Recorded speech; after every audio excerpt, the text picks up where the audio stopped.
After the integer, we also have a similar a data type which is kind of similar. It's known as long, and the only difference between the long and the int data type is that long stores a larger number of bytes to store integer numbers. So it still does not store decimal or fractional numbers. It stores whole numbers, but long uses a longer number of bytes, a larger number of bytes to store integers. So it can store longer integer numbers. So long is also, you could call this as the long integer. After the int and the long, we have float, which is used to represent or save or store fractional numbers. So we can name this variable frac.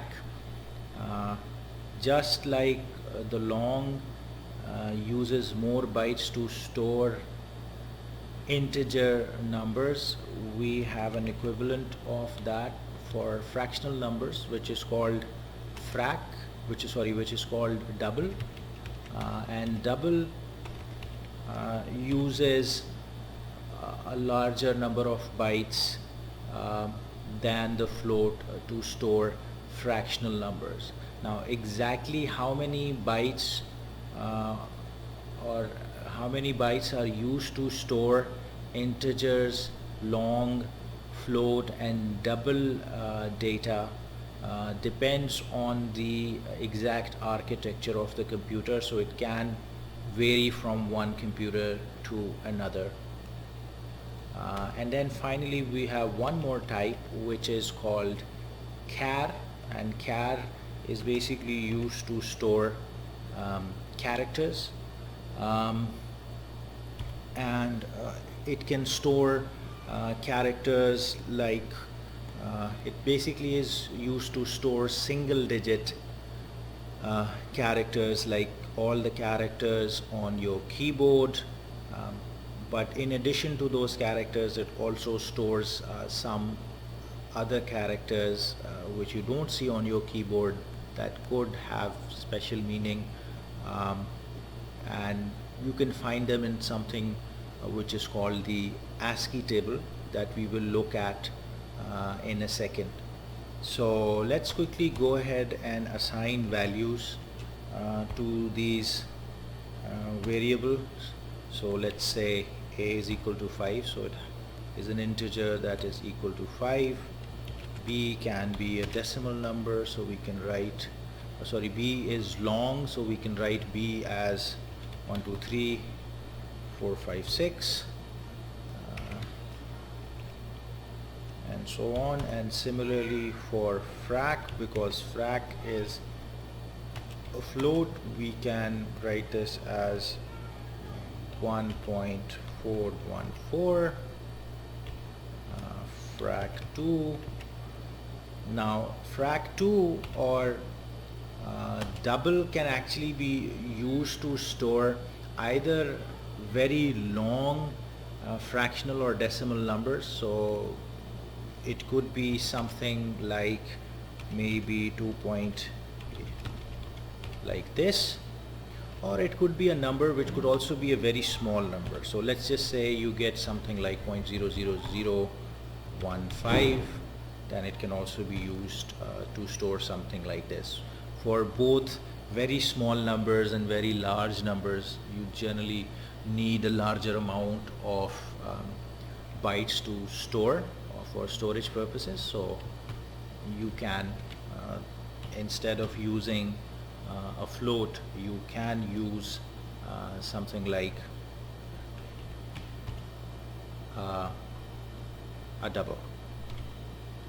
And then finally, if we're looking at the char basically can be equal to, because it's a single character, so let's just say if you want to store the alphabet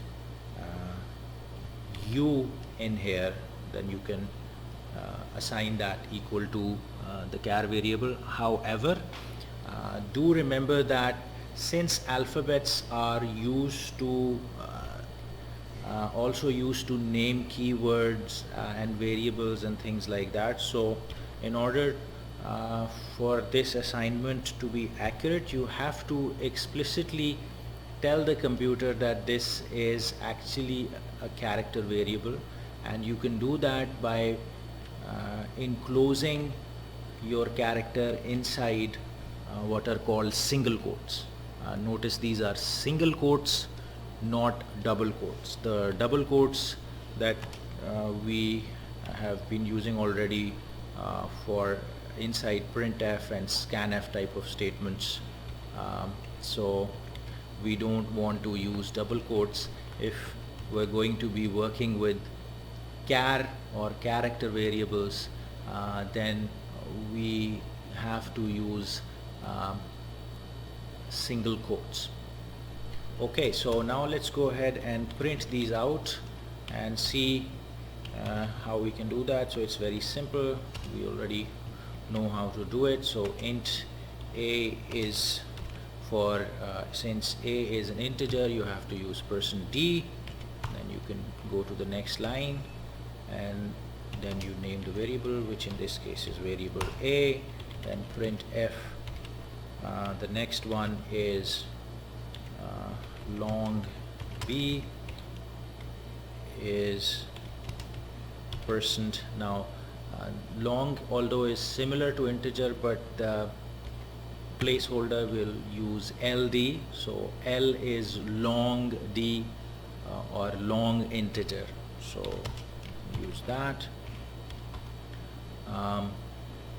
And then finally, if we want to print maybe let's say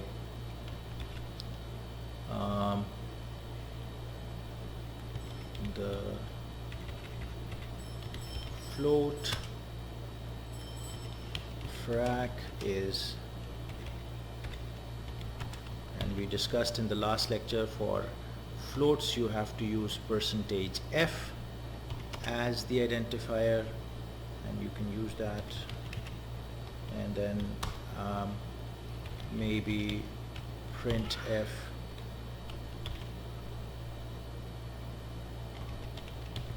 double frac 2 is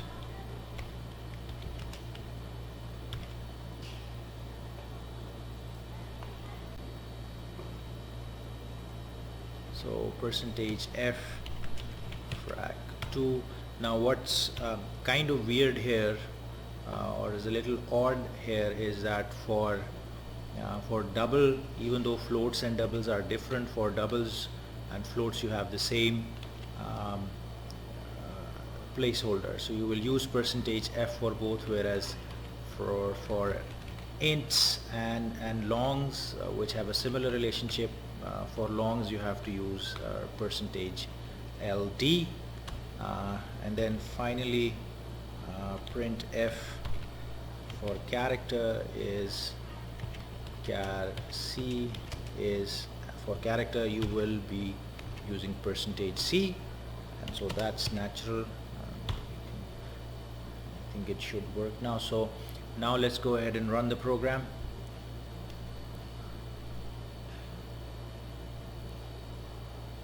Okay, looks like I forgot I forgot the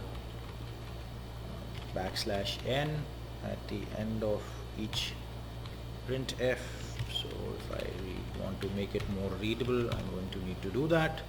So now we should be good to go. And so a is 5, long b is 1 2 3 4 5 6, float frac is a certain value, and then for double frac you actually have this, and the character c is u. Now if you look at the float variable, what you actually see is that by default what C has done is, or what the compiler has done is that it has inserted some extra zeros or trailing zeros at the end, and if you do not want to see these, what you can do is maybe change the format somewhat. So if you want to see only 3 numbers after the decimal point, what you can do is maybe add 0. So just add 0.3f, and so what 0.3f tells the compiler is that you only want to see 3 digits after the decimal point. So let's see this. And so now it kind of makes it 0.414, and so you're kind of controlling the format a bit. You have a bit more control over the format. You can basically change this to more or less depending on what you need.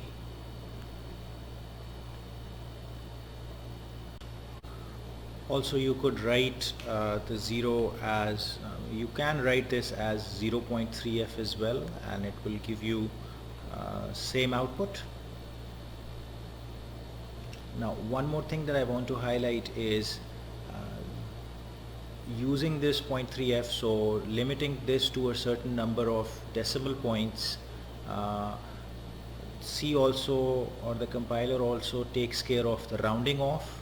So let's say if I want to write this as 0.2f, what you will actually see is only up to 2 decimal points, and because the digit in the last decimal point was 4, so this 1 remains 1. It does not get increased to 2. But let's say I have this as 0.419.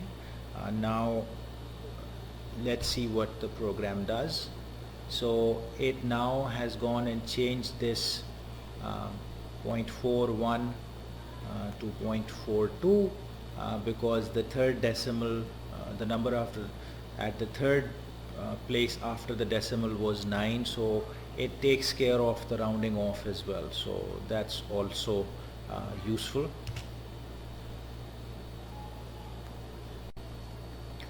Right, and finally one more thing that you can play around with is, let's say you are looking at an integer or a data type int, and let's say you want to print leading zeros, so you want to print zeros before the number. Then you can do that, let's say by changing the format specifier in the printf statement. So let's say I take this number a equals 5, and I want to print this as with 2 zeros before the 5, so I need to have this 03 maybe, and then run this, so see what happens. So it adds 2 zeros before this, so it prints a is 005. So this is something that you can also do.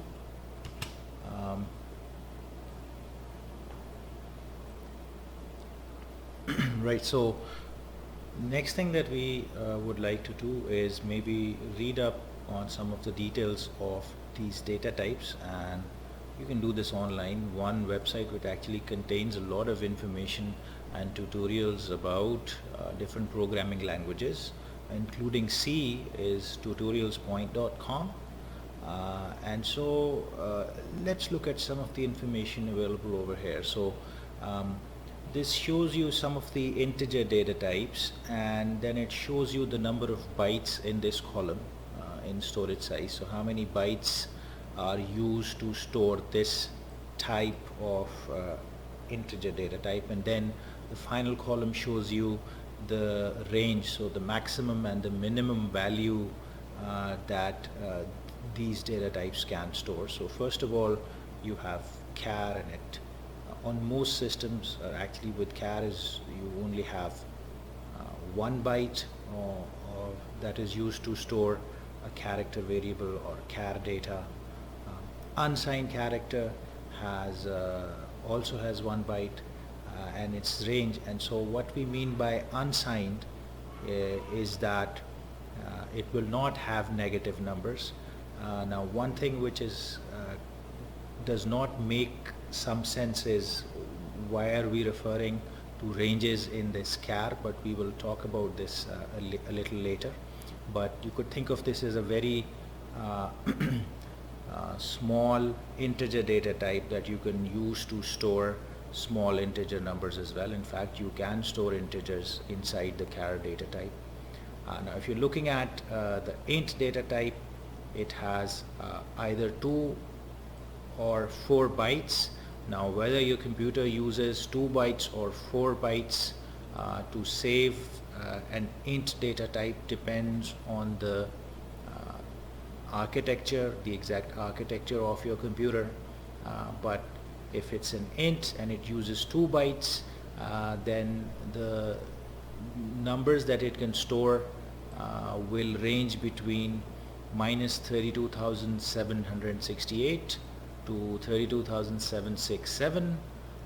If it uses 4 bytes, then it will be from minus 2,147,483,648 up to plus 2,147,483,647.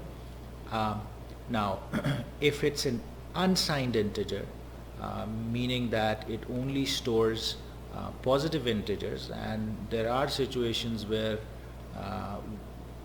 you would like to store only unsigned integers, and in those cases your memory capacity in fact doubles, because you only have to store positive numbers, so you can store twice the number of positive numbers. So in that case, the largest number that you can store increases to 65,535. Now compare that with the signed int, and that was almost half. It's 32,767. Short is another type of int data type, but short typically uses a smaller number of bytes, so it uses 2 bytes to store integer variables. You also have unsigned short, then you have long, which typically uses 8 bytes, and then you have unsigned long. So now, but again, the exact number of bytes used to store any data type really depends on the architecture of the computer. So you know, it varies, but the good thing is we can actually check this, so we can write simple programs to actually check this. In fact, we have one program here which actually is given here, and we can try this out.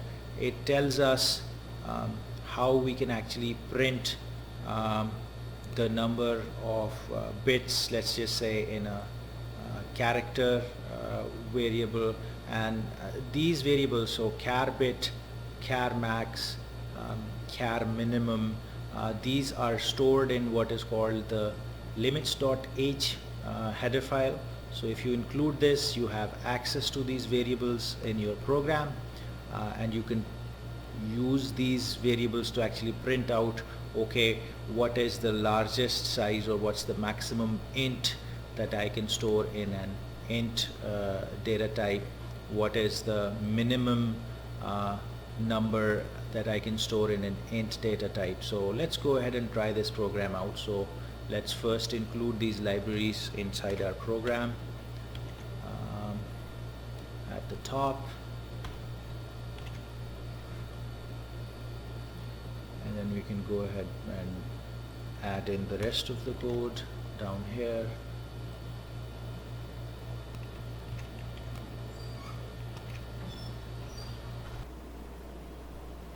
So now if we run this program, let's see what happens.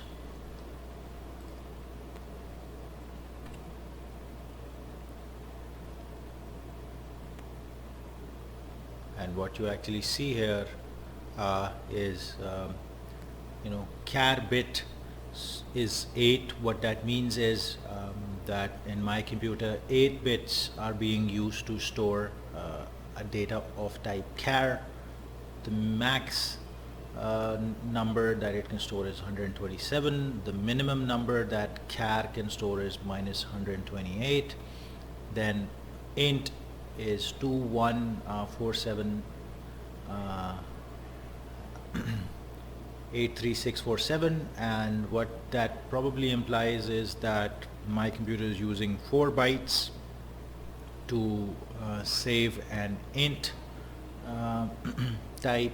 And you can see for long it's also the same, and then so on and so forth. And for short, unsigned short, the max value is 65535, so it means that it's probably using only 2 bytes to store an unsigned short.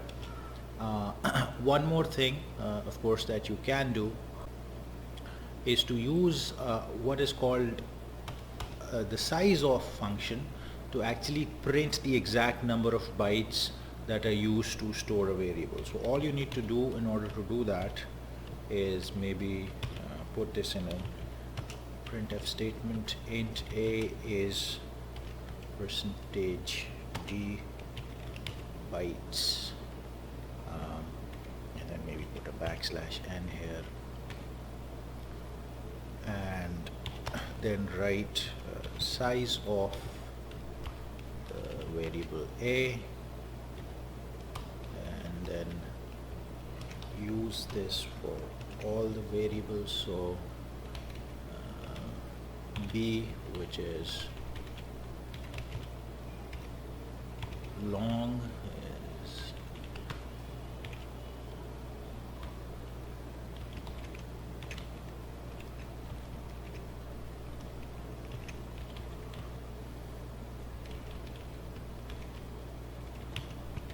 frac was float, and then after float we had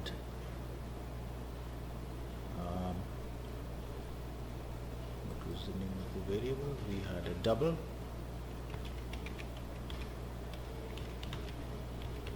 frac2. Of course we have to change this here as well. This is frac2, and then the final variable was c. So this is char c, it's these many bytes long, and then maybe add one more carriage return here. Okay, I need to add one more bracket, and let's see. Okay, so it says int a, as expected, is 4 bytes. Long b is also 4 bytes. Now you probably might question, why have 2 separate data types for int and long when they're both using 4 bytes? Well, the reason is initially, and this was long ago when computers started out and when C was introduced. In those days, bytes or memory was really valuable real estate inside computers. So in those days, typically people used 1 or 2 bytes, and you had to be very careful when you said that you had to be very meticulous about specifying how many bytes you were going to be using, because we're talking about days when a lot of computers had maybe a few megabytes of storage space, but that really is not much of a concern these days. So I think in these days it doesn't really matter too much. So these computers, modern computers, don't really differentiate too much as far as, or they don't mind too much if you use 4 bytes instead of 2 bytes. So let's look at float. So float frac is 4 bytes, the double frac2 is 8 bytes, and then the char is it uses 1 byte. So useful information to know. It is possible that your computer actually uses different number of bytes, but that's just the way things are. Okay, so the next thing that I want to show you is basically what is called the ASCII table. And the ASCII table is a table which contains all the characters that you can store in the char data type. So if you look over here on the columns on the right over here, you can see the char. So you see plus, minus, dot, / 0. So you see all numbers from 0 to 9. You can see semicolons and other characters. You also see the corresponding alphabets of the English language that are on your keyboard. You see capital letters, you see small or lowercase letters as well. You also see the delete character, so that's also a character which is part of the ASCII table. And then you also see some other special characters, let's just say like null or space, and these obviously have a different meaning. They could have special meanings. You also see the escape character. Now these are all part of what is known as the ASCII table, which stands for the American Standard Code for Information Interchange. This, I think, standard code was actually invented many years ago, probably around the same time as people actually started using computers. So it's been around for a while. Now on this table, what you can notice is actually you have, in addition to the character, you also have in the first column you have a decimal number which is written, and this decimal number basically will specify the decimal or the integer value that is stored that corresponds to this particular the character which is highlighted or written in red. So the decimal number 88 basically will correspond to the capital letter T. And so what basically happens is, so these numbers from 0 to 127 basically correspond to one unique ASCII character. So these numbers basically or these characters will actually be stored as integers inside a character or data type of the char type. Now this is the original ASCII table. This was extended eventually to include some more characters, and now it actually consists of a total of 255 characters. So the numbers from 0, so the decimal numbers from 0 to 255 basically all correspond to one character in the ASCII table. Another thing that you want to remember or you want to keep in mind is that in this table you also see the decimal number associated with each character, but you also see the hexadecimal, which is another number format which you may have studied in other courses. So there's a corresponding hexadecimal number for each character as well, which is shown in this table. This is the octal number format which is shown here. So the decimal number 89 corresponds to 59, hexadecimal 131, octal, and all these numbers in different formats actually correspond to the capital Y alphabet. Another thing finally that you want to remember is that as computers have actually changed over time and we've added more and more characters, you actually see some other tables that have also come up. So now on your tablets and your computers what you actually see on your keyboards is some more characters, like maybe, you know, hundreds of different types of emojis. Now those emojis are also parts of tables that are similar. I think they're called like Unicode format tables or something similar to that, and those are then used by computer programs, by software languages, to actually show or display those characters on your computer screen. So just keep that in mind. But for this course, mostly we will be working just with the ASCII or the extended ASCII table, which consists of 255 characters.